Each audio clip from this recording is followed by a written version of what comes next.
Agora é lei. A igualdade salarial entre homens e mulheres passa a ser obrigatória. A lei foi sancionada e publicada no Diário Oficial desta semana. E para entender melhor como isso vai funcionar na prática, estou recebendo aqui agora a advogada Graziela Alves. Graziela, mais uma vez, obrigada por ter atendido ao nosso pedido e conversar sobre algo que é tão importante, né?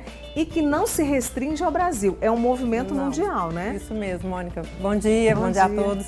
Obrigada pelo convite por falar de um tema tão importante, né? É importante esclarecer que esse não é realmente um movimento nem novo, né? Nem desse governo. Ele vem na reforma trabalhista com imposição de multa lá em 2017, então na época do governo Temer, a gente já teve uma adequação no artigo 461 da CLT, que é o que fala de equiparação salarial. Então a CLT já tinha previsão de que as pessoas não poderiam ser discriminadas se fizessem as mesmas funções para o mesmo empregador. Em 2017, então, vem uma multa específica, mas esse movimento, como ele é muito forte mundial, ele está pedindo mais dos empregadores. Então, aí, no ano passado, o governo Bolsonaro editou uma outra norma para que as empresas tenham adequação da sua CIPA, que é a Comissão Interna de Prevenção e Acidentes, para a inclusão do combate à assédio e discriminação.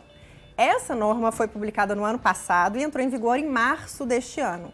Para que não aconteça aquilo que a matéria mostrou agora há pouco sobre nas escolas, em outras localidades, em outras empresas, sobre assédio. O tema é muito sério, né? Então, em março desse ano, vem uma norma prevenindo assédio especificamente contra mulheres, mas todas as formas de assédio. E agora, segunda-feira, a gente tem mais um reforço normativo para, assim, aumentar o valor da multa em caso de discriminação salarial, né?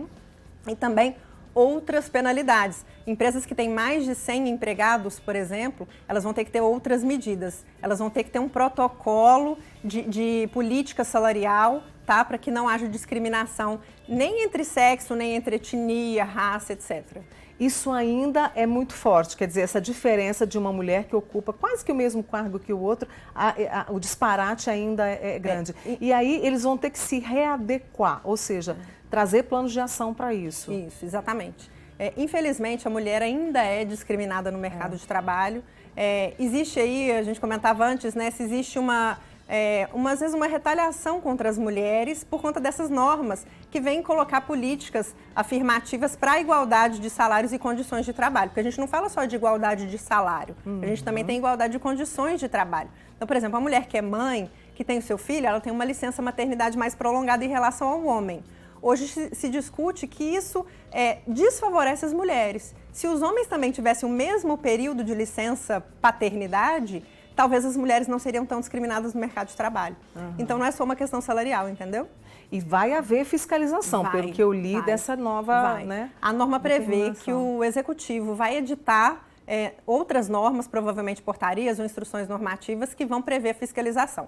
Hoje, o governo já tem um mecanismo de fiscalização de algumas situações trabalhistas pelo E-Social, um programa que o empregador tem que preencher lá os seus dados. Então, eu acredito firmemente que, pelo menos para a empresa que tenha mais de 100 empregados, ela vai ter que colocar, o governo vai editar provavelmente alguns eventos no E-Social para que as empresas preencham quais são as políticas salariais e atos de ações afirmativas contra a discriminação que eles estão implementando na empresa.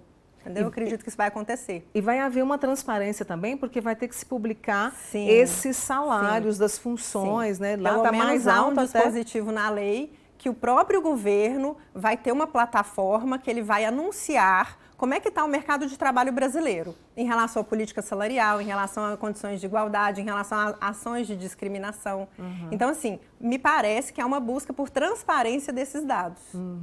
E aí, por exemplo, vai ter tudo anônimo, quer dizer, ninguém vai saber que ali naquele informativo tem quanto a Graziela ganha, quanto o João ganha, não tem o nome da pessoa, Por conta da Lei Geral de Proteção de Dados, né, esses dados são anonimizados, a gente chama de anonimizados. Então, eu não vou falar o salário da Mônica, mas eu vou falar que aquele cargo tem mais ou menos aquele variação salarial. Então, a gente vai poder ver, olha, aqui nessa empresa tem tantas mulheres e elas ganham tanto, e na mesma função, às vezes, os homens estão ganhando mais, por exemplo.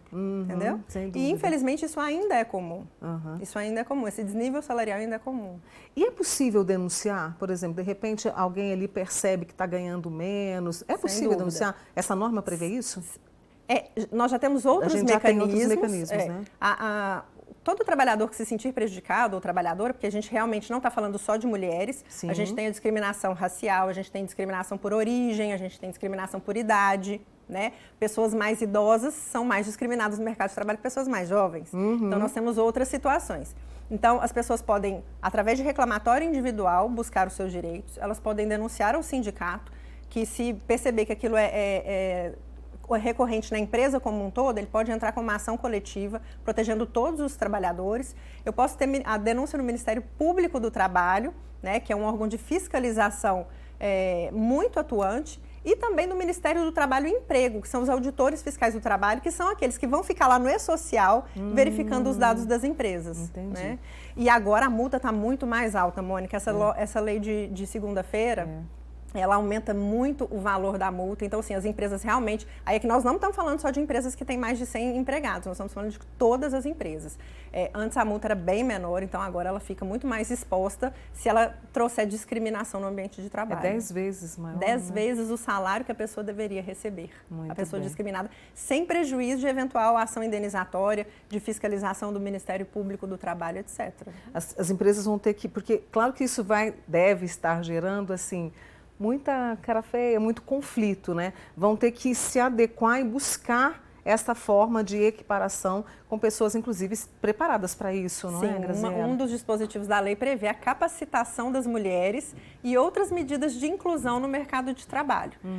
Nós estamos falando, tem uma siglazinha em inglês que é ESG, que significa Gestão e Sustentabilidade Social e Governança. Sim. Então, os fundos de investimento de grandes empresas, eles já estão buscando isso, como a gente falou, isso é mundial.